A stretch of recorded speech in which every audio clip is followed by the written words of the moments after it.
And I'd like you to please give a round of applause to John Lounsbury.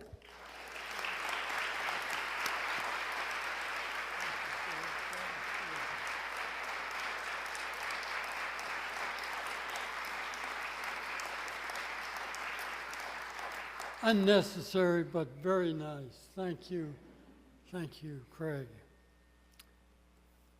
I'll have some comments a little later about just the general things, but right now I want to introduce the main reason we're here, to hear a distinguished lecture by a distinguished gentleman.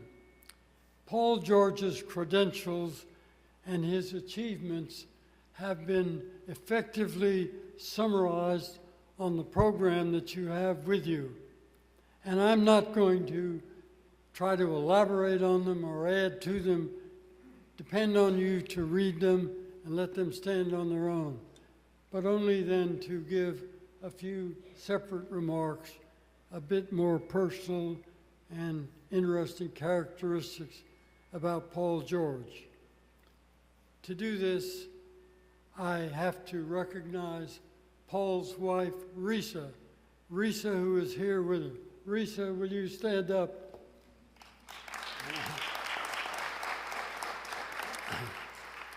Paul and Risa have been married for about 46 years, is that right? And they have 3 children and 4 grandchildren. Risa, like Paul, is a very active person who does a lot, teaches some, works with disadvantaged children, and all kinds of good activities. She's very much an active leader. Risa, of course, has supported Paul in a way that no one else could by being willing to be home alone all those years when Paul was out on the missionary field, gone for a long time, preaching the gospel of the middle school. So we have to recognize the great support that Risa has provided Paul that's permitted him to be the man that he is and the leader that he is. And I have to say, in somewhat of an aside, this gives me a good opportunity to introduce someone who, much like Risa did for Paul, has done for me, my wife, Libby.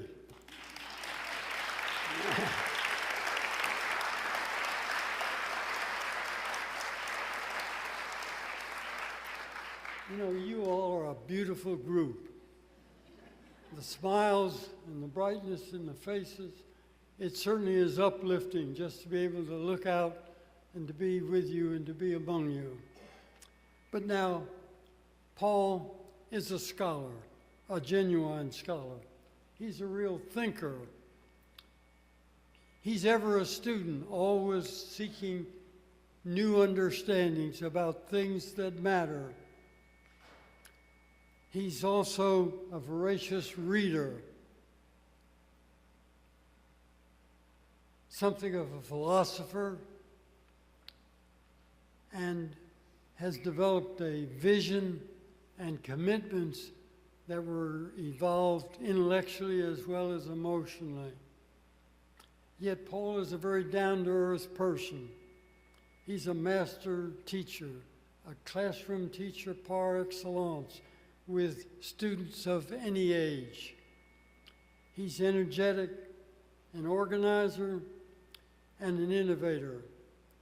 Paul George has also been a mentor to me, and so I'm honored indeed to present to this wonderful assemblage of educators a stalwart educator who has already earned a permanent place of prominence in the annals of American education, Dr. Paul George.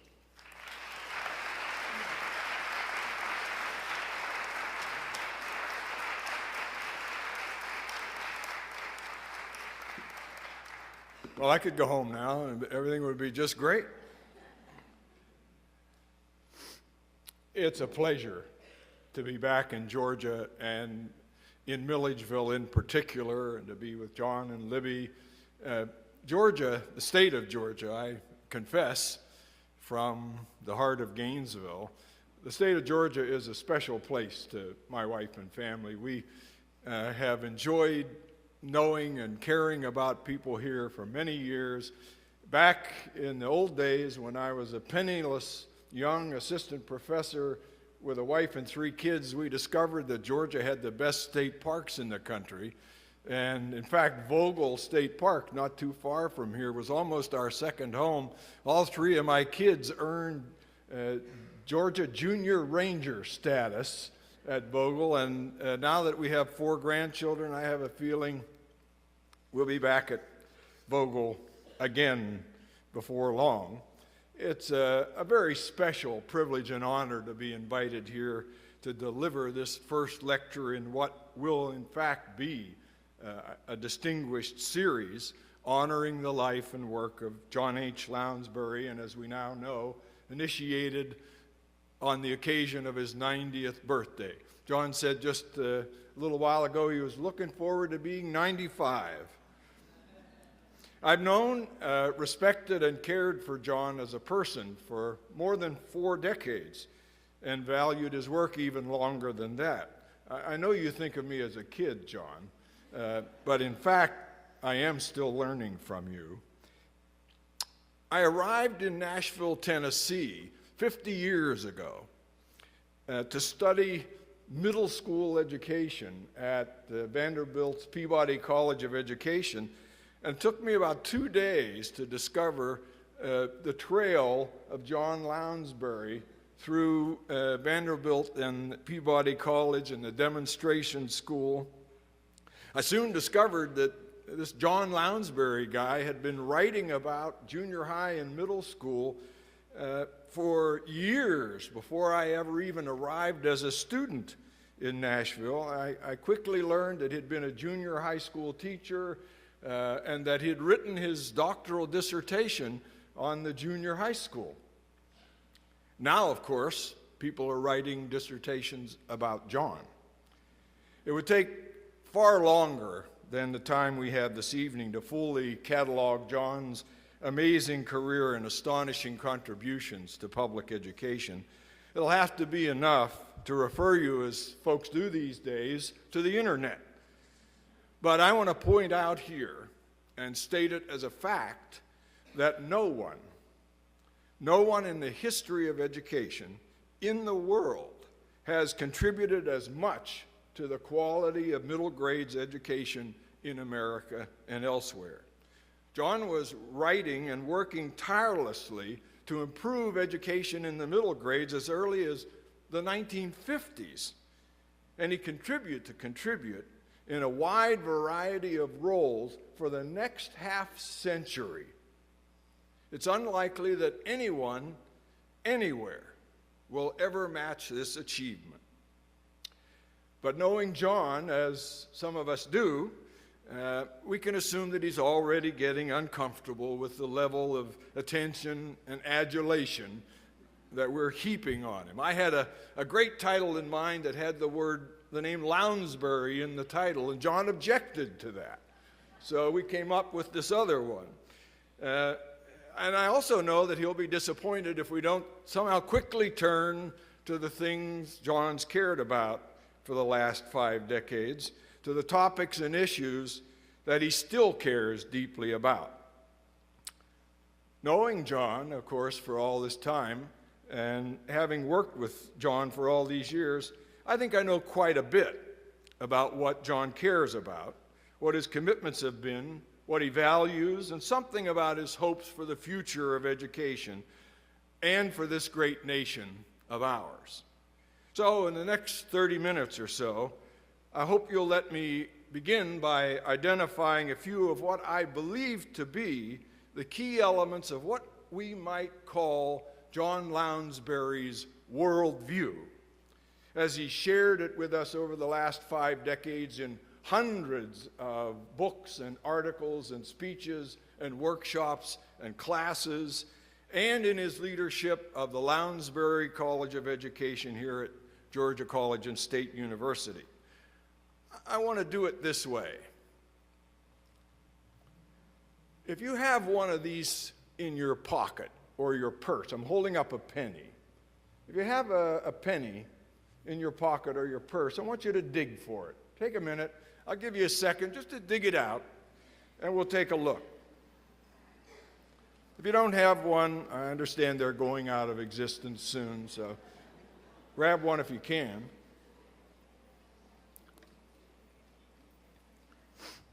I want you to take it out and look at both sides, and if you don't have one, maybe you can look at one that someone near you is holding. What you'll encounter when you do this, take a good look, then put it down.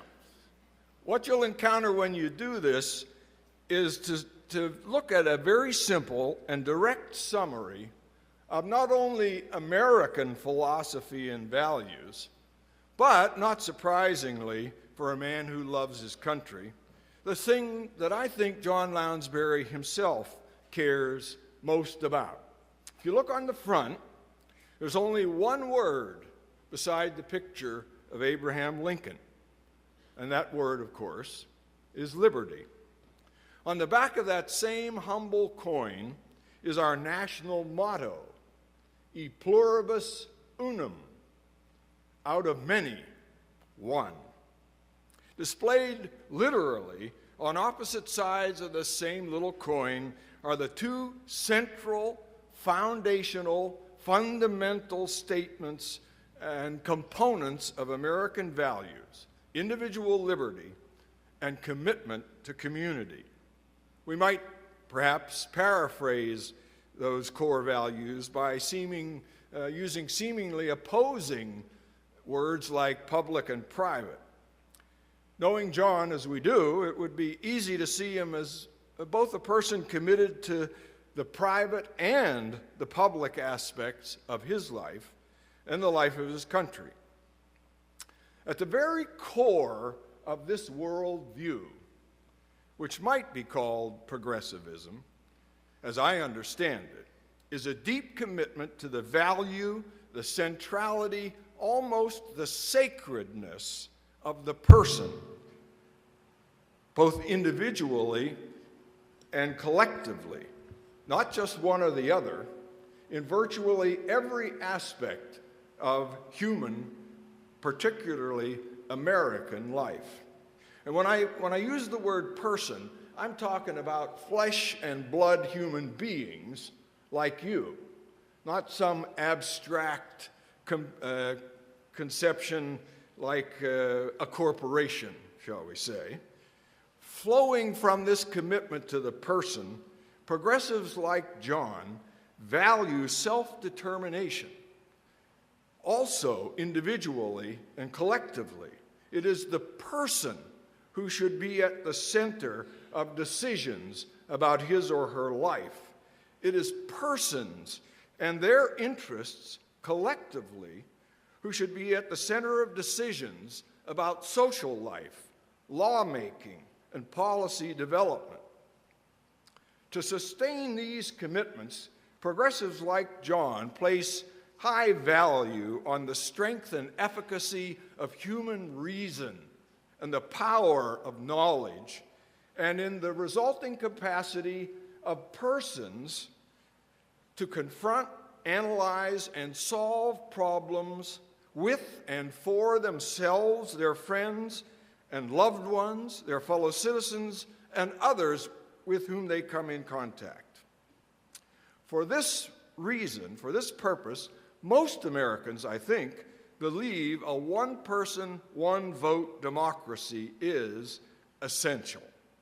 Progressives like John have throughout our history vigorously opposed the efforts of the richest and most powerful 1% in our nation to use their wealth to corrupt and control the democratic process to the exclusion of the common man or woman.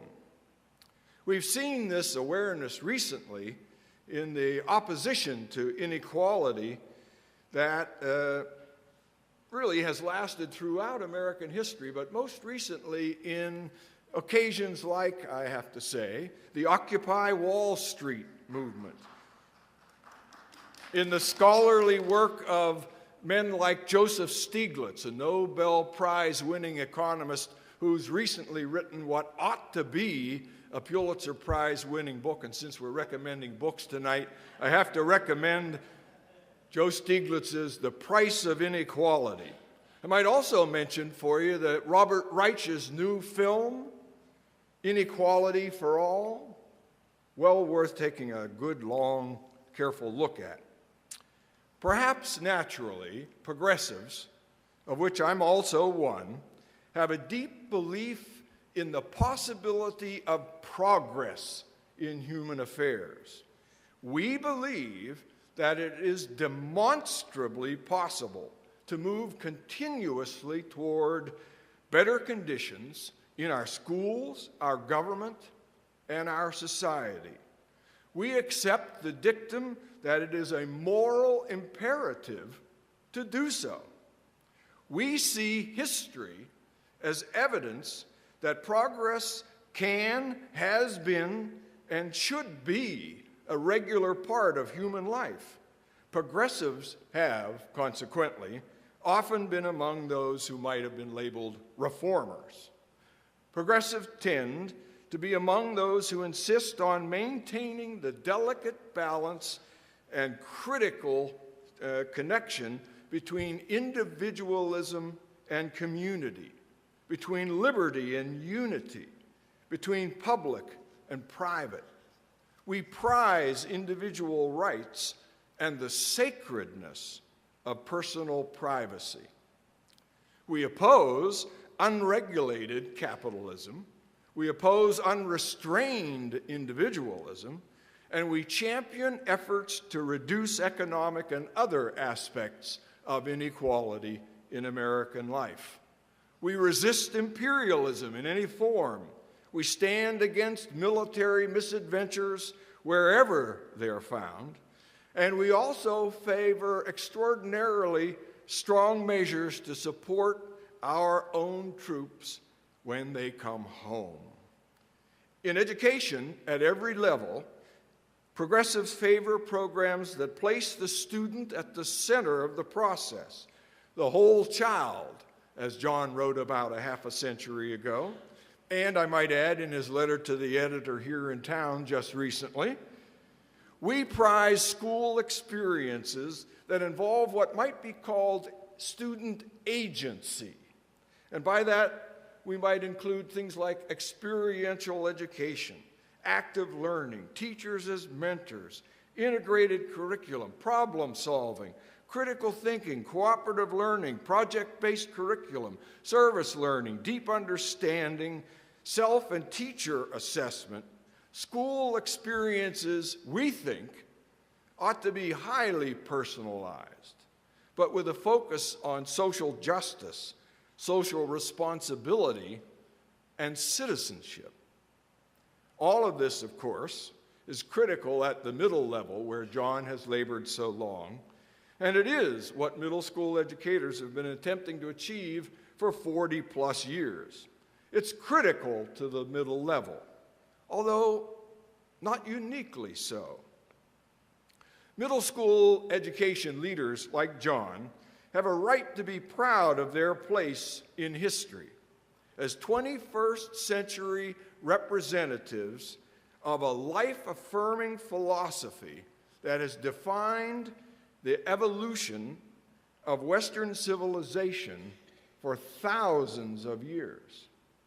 Of course, these values, these bedrock beliefs, did not originate with Americans, though I would have to argue that our nation has made them come alive, perhaps more so than anywhere else.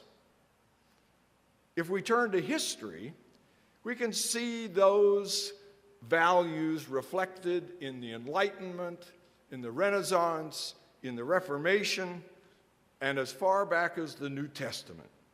If you'll permit me, since we're in a church building, I would even go so far as to say, when we are at our best, we are a New Testament nation.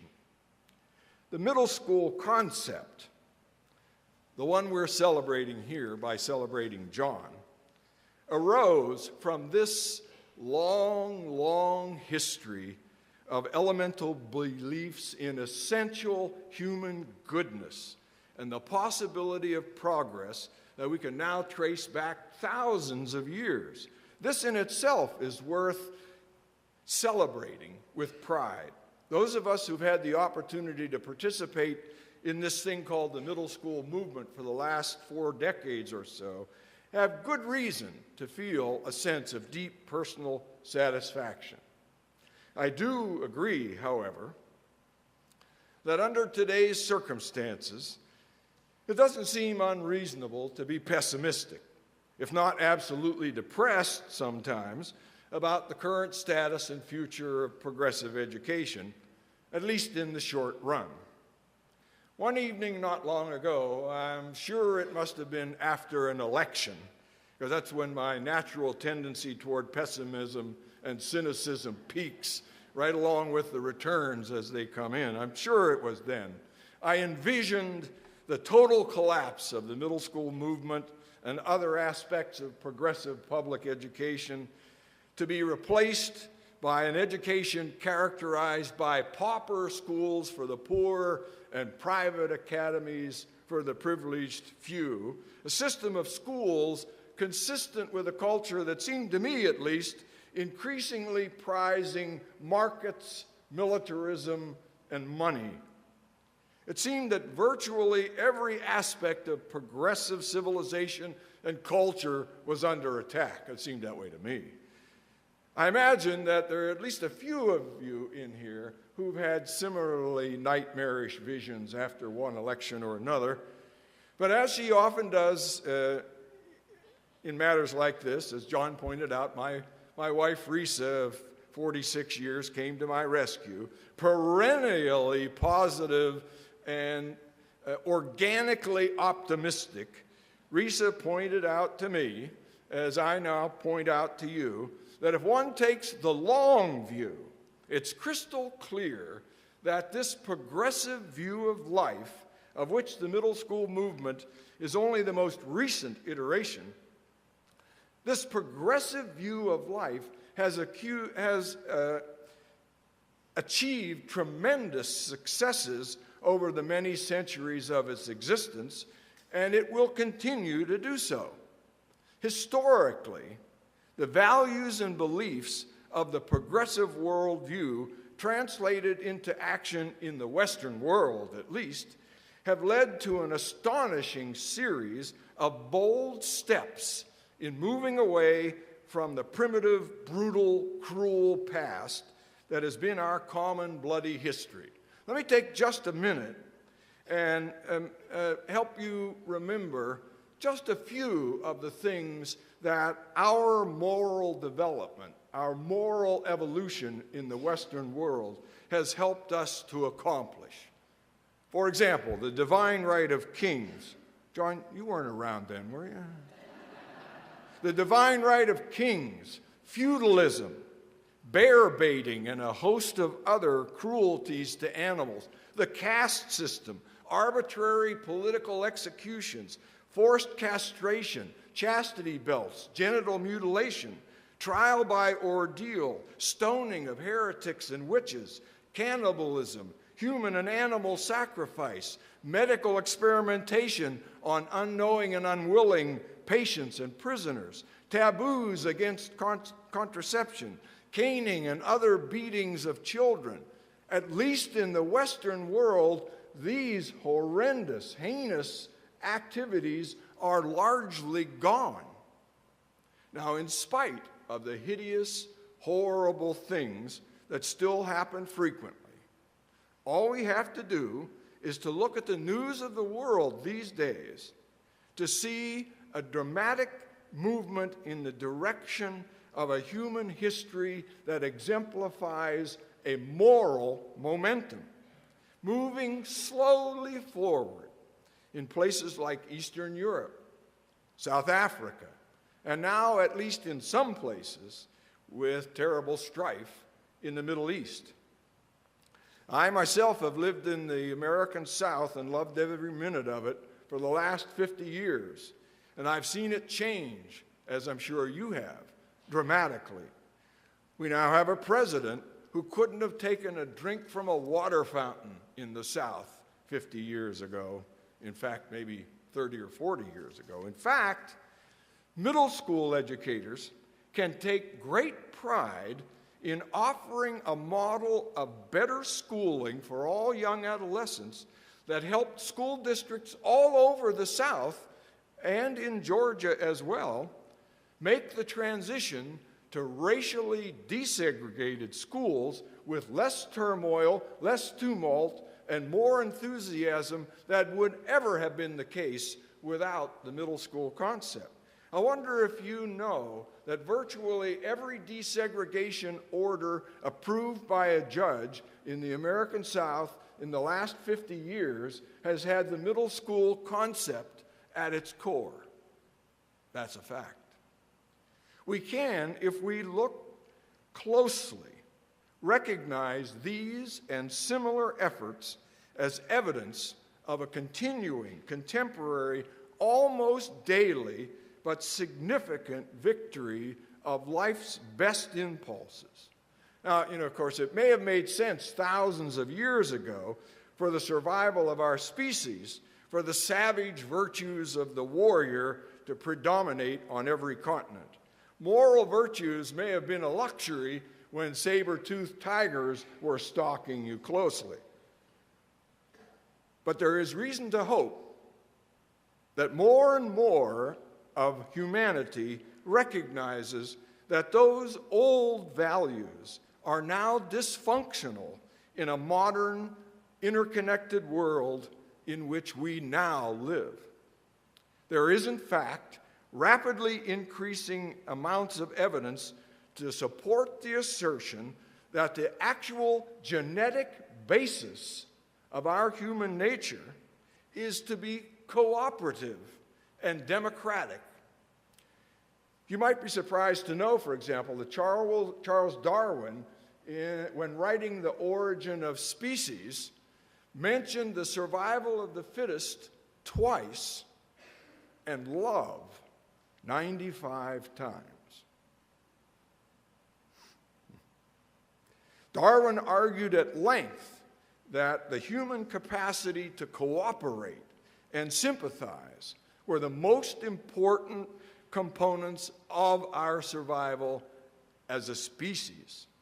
Recent research at places like the Institute for Noetic Sciences confirmed Darwin's insights, or as Archbishop Desmond Tutu proclaims, we are because we belong. I firmly believe that a new consciousness is emerging based on the attributes on a worldview like John's. A new conviction is developing, one that tells us that the future of life on this planet depends on all of us becoming responsible members of a worldwide commonwealth of conscious, loving, cooperative human beings.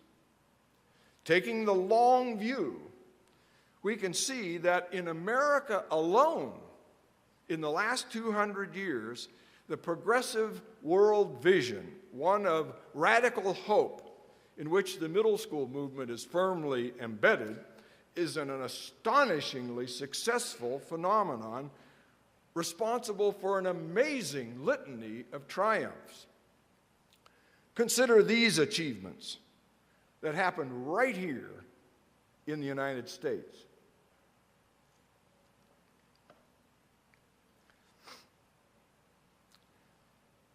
Attained all too often, I have to add, in the face of violent opposition from members of a dominant life-negating culture. Just think of these things that you and your forebears have accomplished.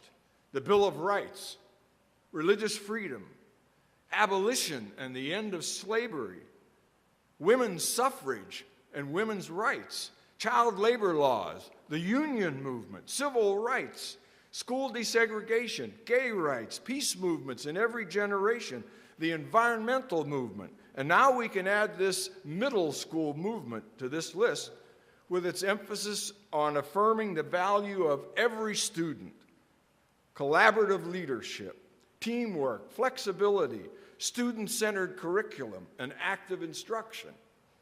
We do live in challenging times, and there is, of course, no guarantee that progressive education or the middle school movement will automatically revive and prosper in the near future, not if you take only the short view. But you know what? John has been right all along. The evidence from history is unequivocal. Human beings, drawing on the best that is within us, will continue to create ever more enlightened societies and the schools that support them, and it's going to happen right here in Milledgeville as well. Taking the long view, I believe the time is on the side of the moral momentum we can see if we just look closely enough. I've actually, not just because of my wife, but I've actually been reborn as an optimist.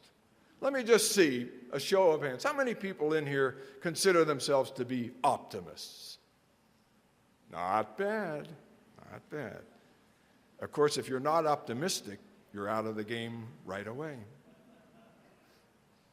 But we can't expect that the values we cherish and the programs we prize will win out simply because the components of education and society we hold dear are right and true, or just because they are an expression of the human spirit at its best.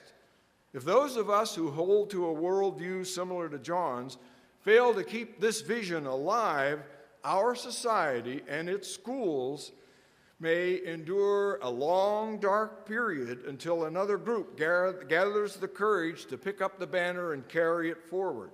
Human progress is axiomatic. It is not automatic. We have to act. When I first encountered John's work in the early 1960s, I confess I actually believed that we could all pretty much get it done in the next decade or so. So all together, solve all our beloved nation's problems in the next few years. More than a few of us in the 60s were a bit too optimistic.